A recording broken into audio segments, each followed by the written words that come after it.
Africa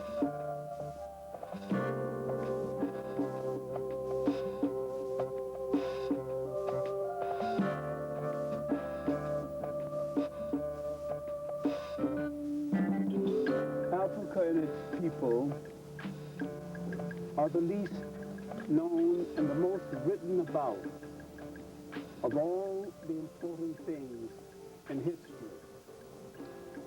There must be a reason for this, because Africa has played a central role in the history of the world,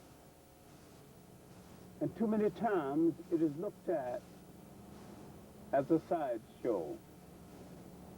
We need to ask who misplaced Africa from the respectful commentary of human history, and why was it done?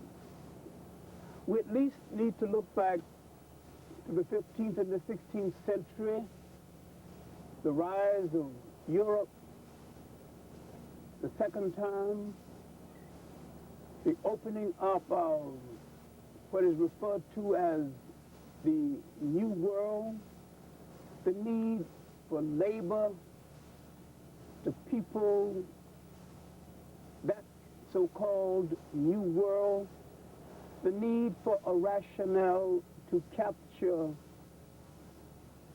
that labor, and a thing that the Europeans learned then that the world still don't seem to be acutely aware of, is that when you want to enslave a people or oppress a people, you have to remove them from the respectful commentary of history, because you can oppress a consciously historical people. You must remove from their memory what they have been, what they are, so that they can be confused about what they still must be. It is often forgotten, tragically by Africans themselves, that over half of human history was over before Africans knew that there were a people in the world who would be eventually called European. In that period of European unawareness, when the Africans did not know of him, some communication at a later date was made with the people of Western Asia, now mistakenly called the Middle East. Africans had already brought into being the first human society. They had had 3 golden ages, and these ages were over and in decline before the beginning of the Atlantic or the European slave trade. The uniqueness of the European encroachment this second time is that they did not originally come to Africa. They came looking for an ally. They referred to. They were looking on the wrong side of the some degree of respect and friendliness. When they wanted to start the slave trade that would follow, they needed a rationale. They had to remove the African from the respectful commentary of history in order to get this rationale. The European would not only colonize history, he would colonize information about history. And the most tragic of all these colonizations was the colonization of image, especially the image of God.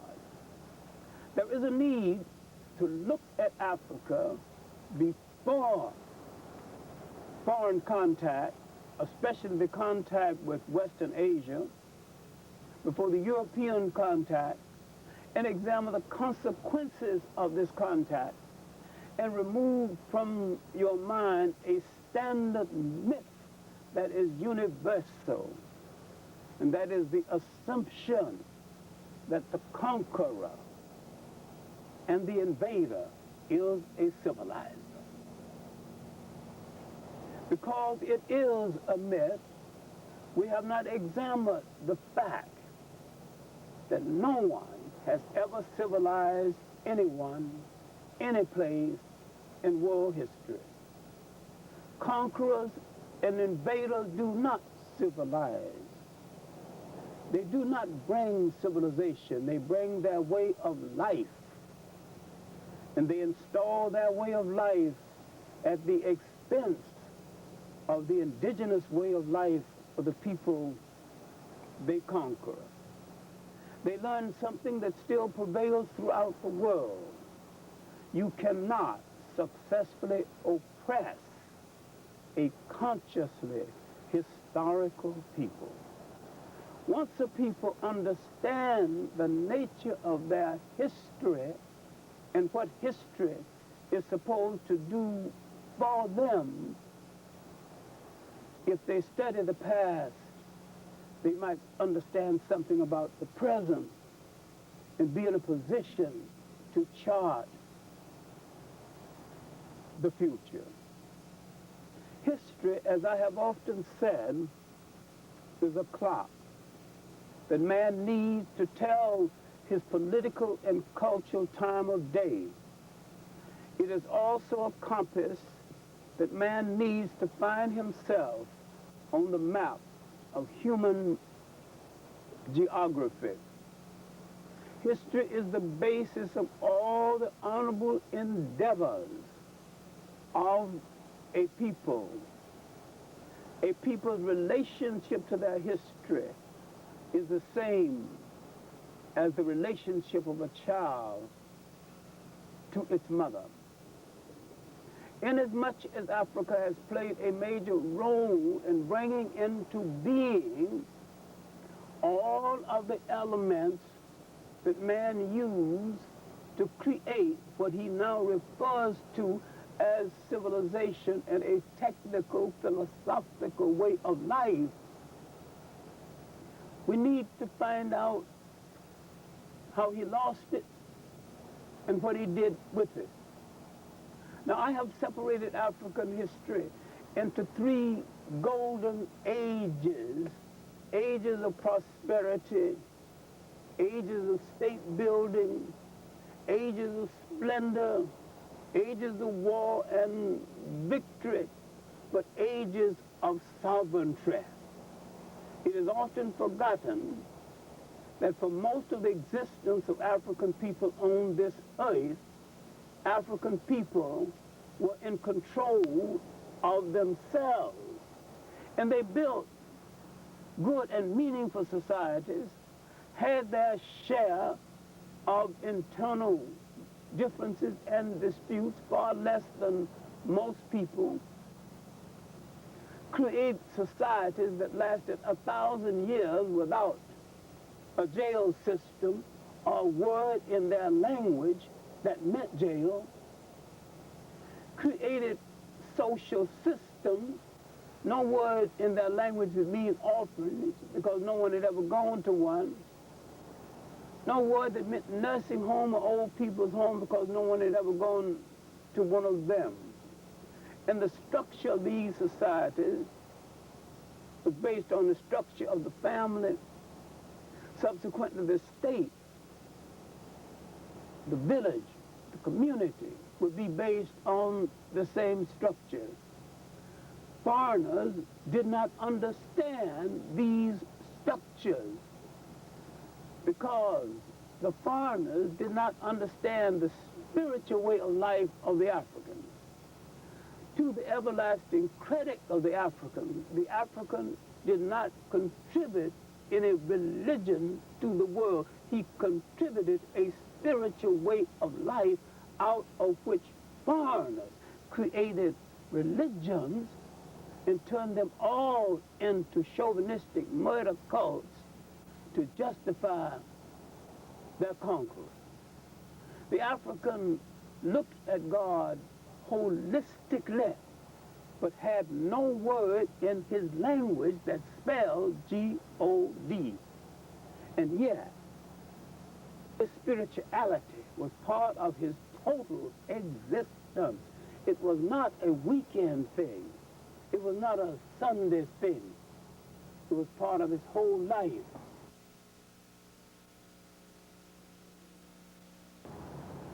This is just an arbitrary classification I use as a teacher in the classroom so that students can instantaneously understand what I'm saying. And I mean a golden age is an age when you are totally in charge of yourself, when you've got prosperity, and you've got victory and more honorable peace.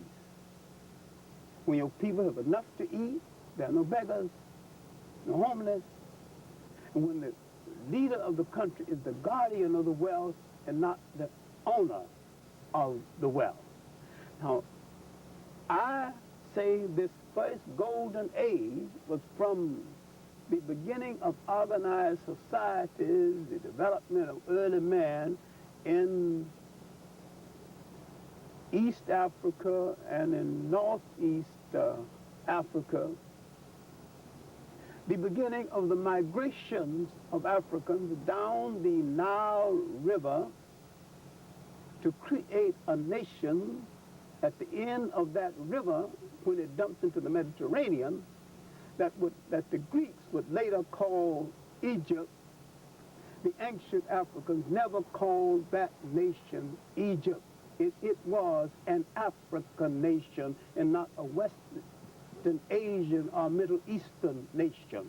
And it was an African creation and one of the first creations of the world and the first great river civilization of the world. The Nile River stretches 4,000 miles into Africa. And what we call Egyptian civilization was a composite of many civilizations stretching well into Africa. And one of the main reasons why so many people gathered in Egypt is that they produced the world's first organized agriculture and therefore produced a technical class that took it to the apex of achievement. Before, Europeans wore shoes or lived in houses with windows. You cannot say that the Western Asians did it for them because the Western Asians were just getting their civilization intact at the time.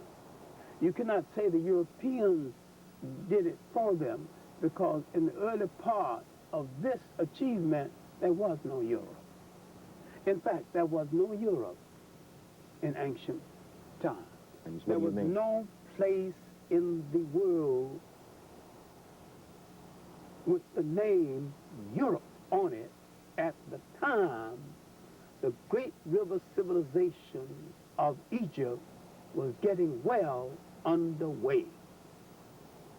There was not a piece of literature that can be called a literature even with a stretch of the imagination until about 1250 BC. That was the Odyssey and the Iliad. By this time, Egypt was well underway and was tired, was in the process of decline in some places. Now, in the 1700s BC, the people who would later be called Hebrews, then referred to Hebrews, or now referred to as Jews, entered Africa from a place called in Western Asia. They were they were escaping famine, looking for something to eat, looking for a job, looking for some replacement. And they found it in Africa and prospered. This is an often told story, and like many often told stories, it is a wrongly told story. My main point here is that in 1675 BC, Africa was invaded for the first time with a military force coming from Western Asia, the Hittites, sometimes referred to as the Shepherd King. This invasion ended the first golden age. Now you had foreign encroachment, and you had foreign soldiers do what foreign soldiers always do in nearly every country of the world. They assume that one of the prizes of war are the women of the conquered country. So they began a process that created almost a separate ethnic group in the world. These foreign soldiers in their cohabitation with African women began to create an ethnic group that, to be accurate, that to be kind, we call mulattoes or mixed breed, but to be accurate, you call bastards. That group began to have confusion about loyalty between their mother's people and their father's people. That confusion among that group still exists throughout the whole world. This is not important, except that there is a continuation of the tragedy in different forms. My point here is that an age of recovery started. This occupation caused a decline, but forces from the south, what is now the Sudan and Ethiopia, with the assistance of the Egyptians, drove out the foreigners and re-established purely African rule. This was during the 17th dynasty.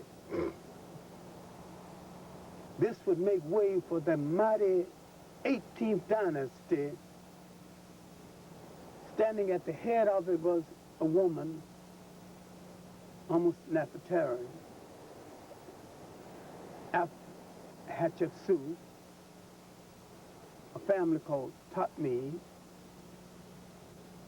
Hatshepsut would be the first woman in history to hold great power for whom we've got a good record. I didn't say she was the first. She's the first one where the records are good. Out of this same dynasty would come the great religious reformer Akhenaten, whose historical name is Akhenaten, who was Amenhotep IV,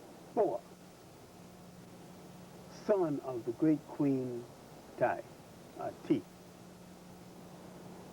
As a religious reformer, he would outlaw the concept of not outlaw, but it would be against the multiplicity of God and consolidate the fact and proclaim the fact that God was omnipotent and God was everywhere.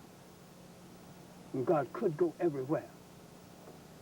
This announced for the first time the universality of the African God concept that differs from the European.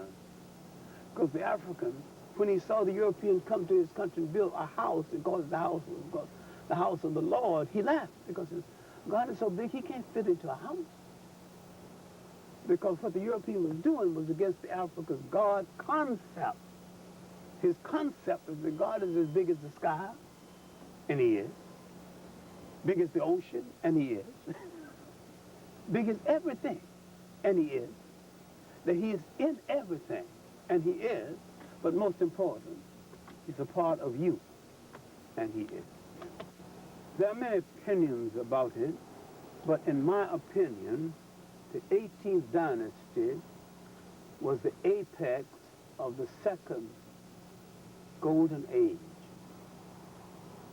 Some said that the 19th dynasty under Ramesses. I have chosen the 18th because it brought to power for the first time a woman who had power equal to that of a man and used it exceptionally well.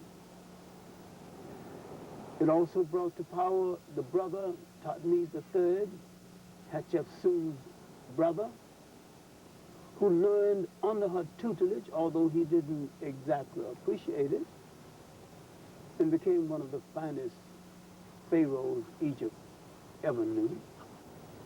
It brought into being religious reform under Akhenaten,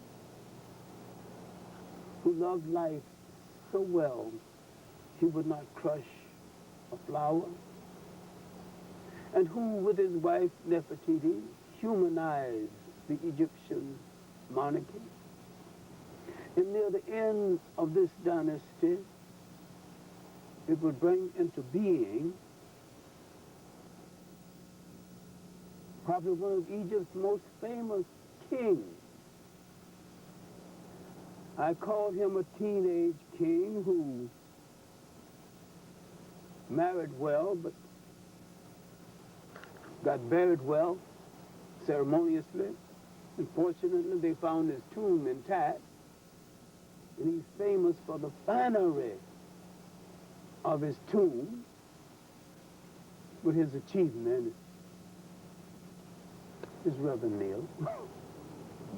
He's known as Tutankhamun, better known as King Tut. With the passing of this 18th dynasty, the dynasty that would be dominated by Ramesses, not only one of the most splendid kings in Egyptian, pharaohs in Egyptian history, but one of the most splendid rulers in human history, would come to power. And his name would reverberate through several dynasties. The 20th to the 24th dynasties, what I call holding dynasties. Then at last, a group of kings or rulers, military rulers from the south, moved up to Egypt and showed their cousins how to rule a nation one more time. Castor to Yankee to Haka. Starting in 751 BC. Together they ruled Egypt, give or take, 110 years. But they restored so much of the old splendor. But Egypt was worn now, grown fat and somewhat indifferent. The ancient glory, a little jaded now, a little tired. But the foreigners would come back again about 666 BC. But people then called Assyrians, now called Syrians. This was the end of the second golden age. Now you've got an age of trouble. The age of the rule of foreigners and mixed breeds. The people from what is now Iran, then called Persia at some times in history, would invade under a general named Cambyses, 550 BC. This rule would be so brutal until the Africans would cry out, "Oh God, if you cannot send me a liberator, send me a conqueror who will show some mercy." And this is why when the young Macedonian Alexander, sometimes called the Great, knocked at the door. He didn't have to knock very hard. And he didn't have to fight very hard to get in. Now, Alexander began the mixture of the Egyptian dynasty with Greek generals, a Greek general named Shelter, changed his name to Ptolemy. Cleopatra came out of this family. Incidentally, there were 8 Cleopatras. The one we know the most about is Cleopatra the 7th. There's some indication that her mother was Persian and her father was Greek. She was African in that she had African loyalty and African commitment. And she was, at an early age, an astute politician. Her manipulation of Caesar and Mark Antony kept the worst aspect of Roman rule from the backs of Africa. And Egypt enjoyed the status of a protectorate as being an out-and-out colony. This is worth some consideration in history, and Cleopatra the 7th is worth some consideration as an African person because of this maneuver and because of this African loyalty. We cannot say that her period in history was totally without value to African people.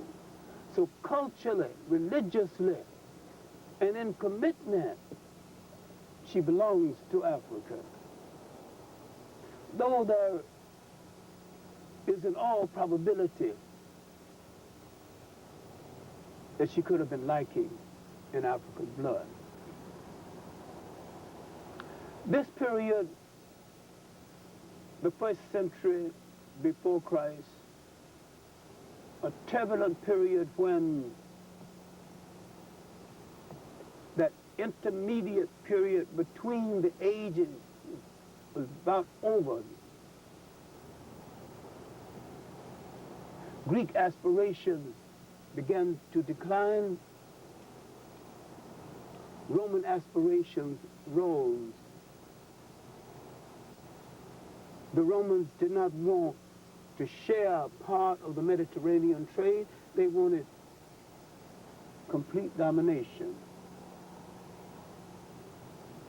And they did not stop until they had destroyed the greatest trading city of that day, the North African city of Carthage.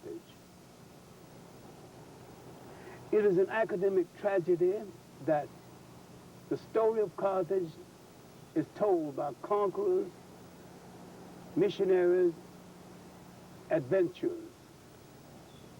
This is a tragedy that befell all Africa. Is that the victim did not tell the story.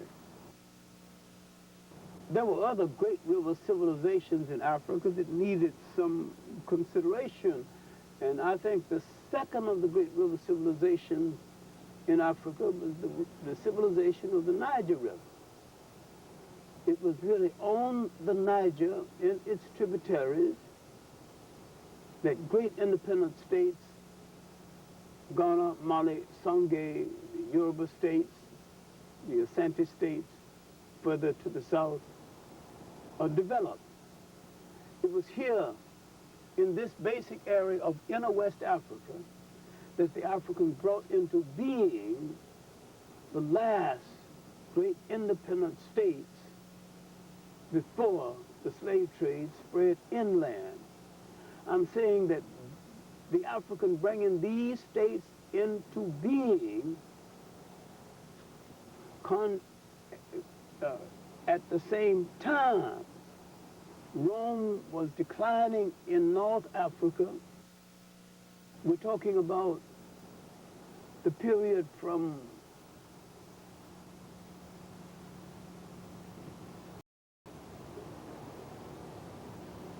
about the 3rd century A.D. With the coming of, until the rise of Islam, about the 7th century A.D., the Africans joining with the Muslims in the conquest of Spain in 711 A.D.,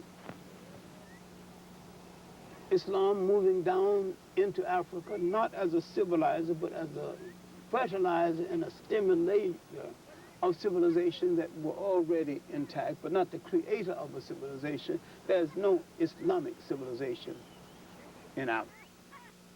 The civilization of the Volta River, consisting of the Musi people and some parts of the Hausa people. This is the country we now call Burkina Faso, once called Upper Volta. And further to the south, the civilizations of the Congo River that brought into being a magnificent civilization that drove out the Portuguese and created an independent state in the 1590s that remained independent until the Berlin Conference. In southwest Africa, the civilization that existed between the Limpopo and the Zambezi rivers, which I mean the old kingdom of Zimbabwe and its great ruins, and the city-states of East Africa, all created on these other river civilizations, on these other rivers. The main thing about the features of traditional African culture is the unification of the family, the village, and the specific ethnic group mistakenly called tribe. And the sense of caring one to the other, and the sense of sharing. Because Africans had, long before Europe theorized it and dogmatized it, the same system that the Europeans would later call socialism. The family structure was based on not just the mother and the father, it was based on the kinship structure. But the uncles played a major role, and sometimes just as important as the father. And the family existed with the common consent of the group and consultation with the group to the extent that there was the built into the family structure the equivalent of what we now call the Supreme Court. So, I mean, if there's a major tragedy in the family, there was always a council within the family that could get it resolved. And if it had to be taken to a higher council, that group would take it. Or let's use the word spiritual, the spiritual life. Mm-hmm. Because, see, religions were it's a late creation. It's hard for people to understand. I'm not downgrading anything. I'm saying the word religion and the word church in the organizing of people into denomination is a late thing in human history. Spirituality is as old as man. There were various forms of worship before man arrived at the worship of something he now refers to as God. Man thought that, well, the personification of God was the sun. Man thought the personification of God could have been nature. So it was a period of tree worship. Then there was a period of a kind of worship which we still have not been able to deal with because Western man still has a vulgar attitude towards sex. And that is phallic worship. That is about man's worship of his capacity to unite with women and create another human being.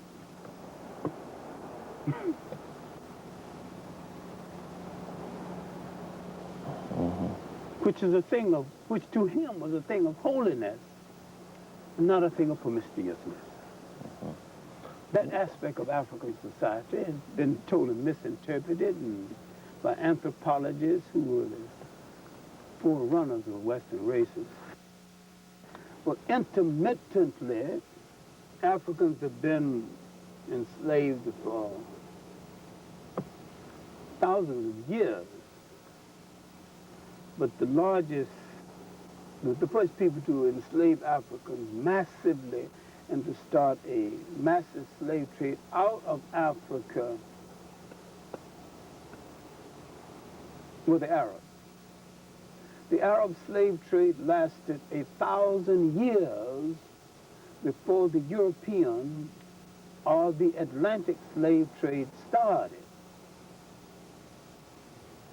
The Arab slave trade drained Africa of so much time, energy, and organization.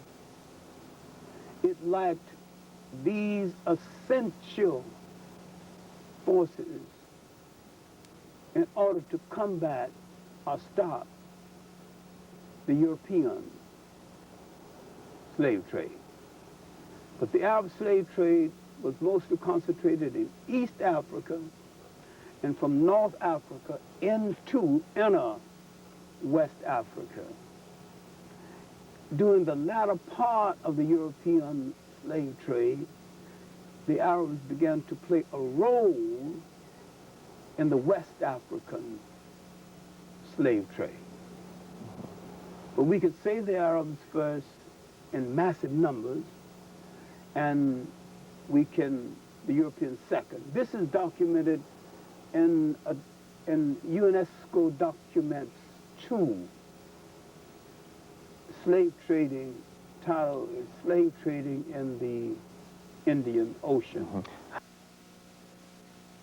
The Arabs got into position because after the decline of Rome and after the Romans' mismanagement of Christianity, the Arabs introduced a colorful and simplistic religion that the African thought he could use, especially the North African, to replace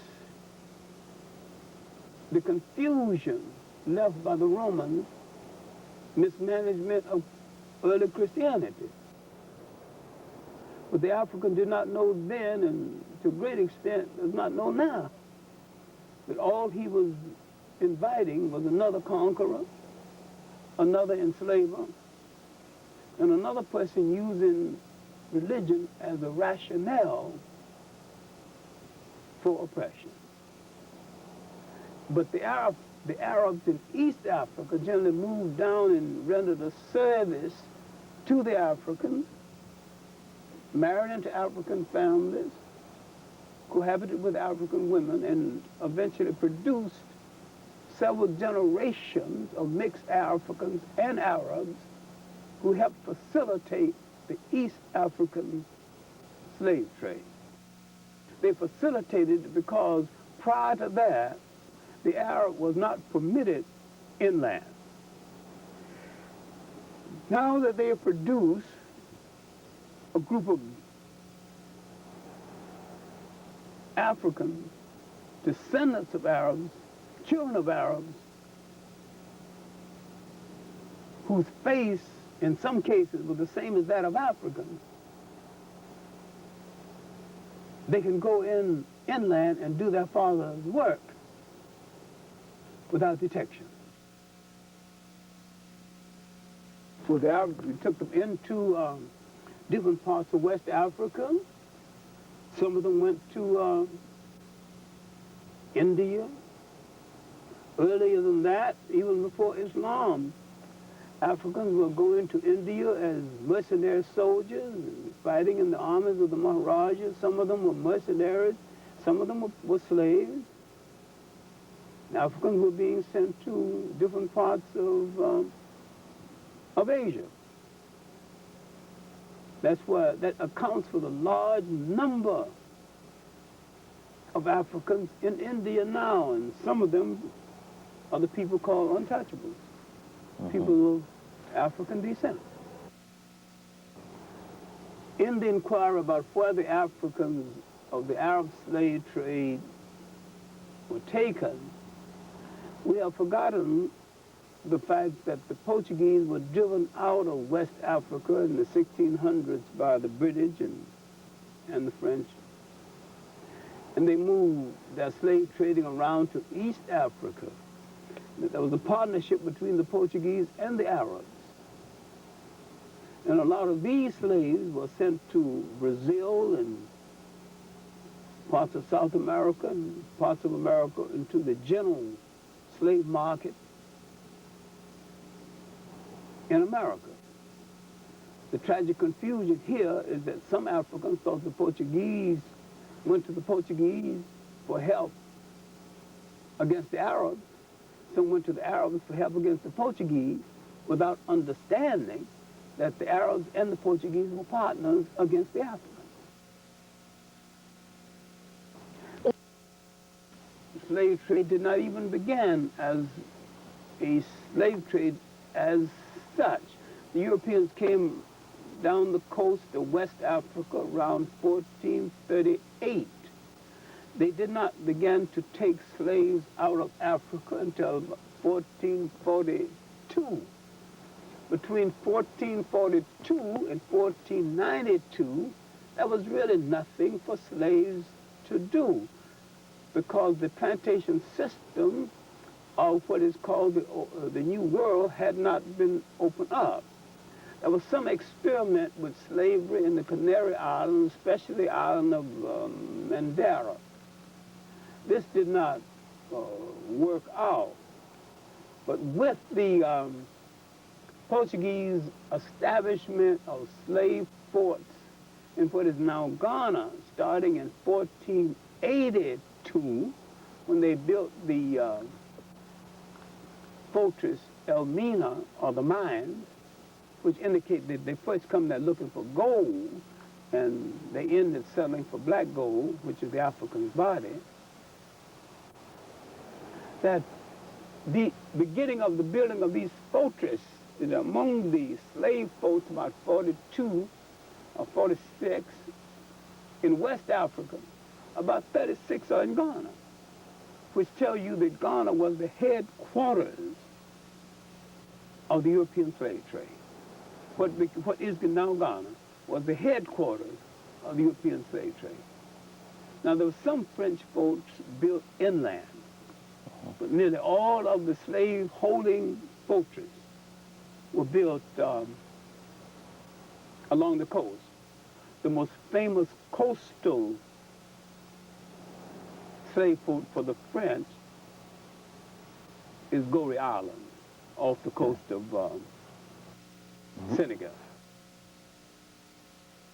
The European went about capturing Africans, many times surrounding a village and setting part of it afire, and the Africans running from the fire, the gunfire, and the fire period, literally ran into their arms. But with the increase in firearms and the corruption of the Africans themselves, and many Africans told that either you capture a slave for me or you become one, many Africans were told, once the Europeans had guns, enough guns in Africa, either you capture a slave for me or you become one.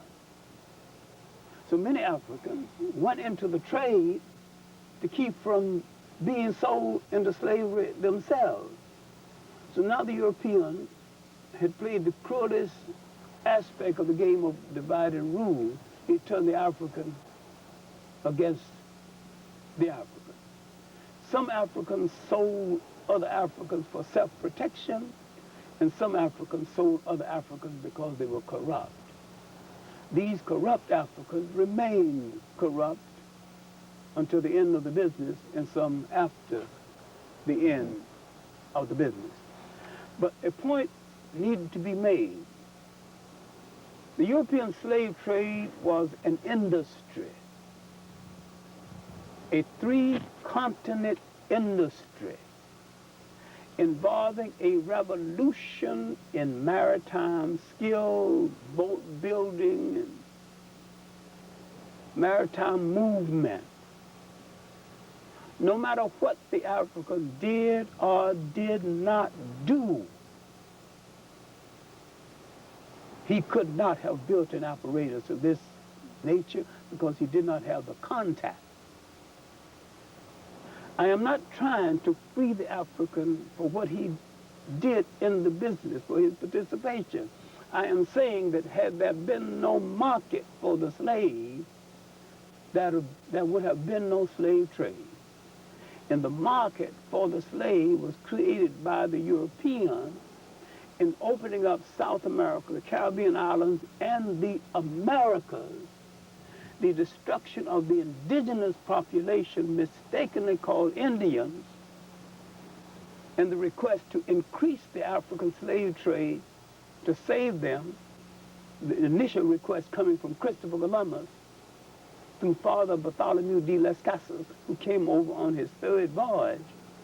Except for this, what the African did in the slave trade is minuscule and of no great significance in comparison to the great world forces that were set in motion over and above anything the Africans could stop.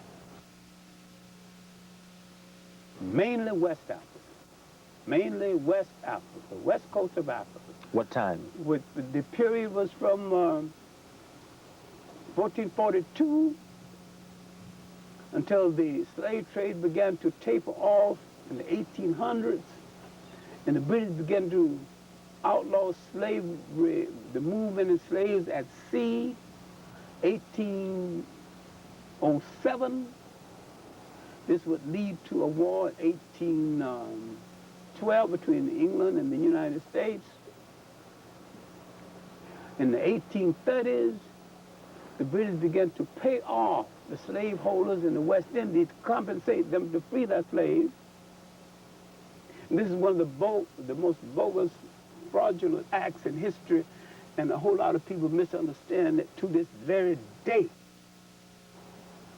Because the British emancipation of the slaves in the West Indies was a fake, and the American emancipation of the slaves in the United States was a fake. Because once the slave in the West Indies or the Caribbean islands was free, back to the same plantation for a job, work for a pittance. Now he had to furnish his own housing, his own clothing. There was more security in slavery than in emancipation of that period. This is why the slave revolts in the Caribbean islands started all over again after slavery. And this is a period in Caribbean history very few people have studied. Okay. Mainly Spain and Portugal. England came later into the slave trade because England had a difference of opinion with the Catholic Church. It was not until England moved out of the Catholic religious orbit into the Church of England that England got fully into the trade. It is often forgotten that the Dutch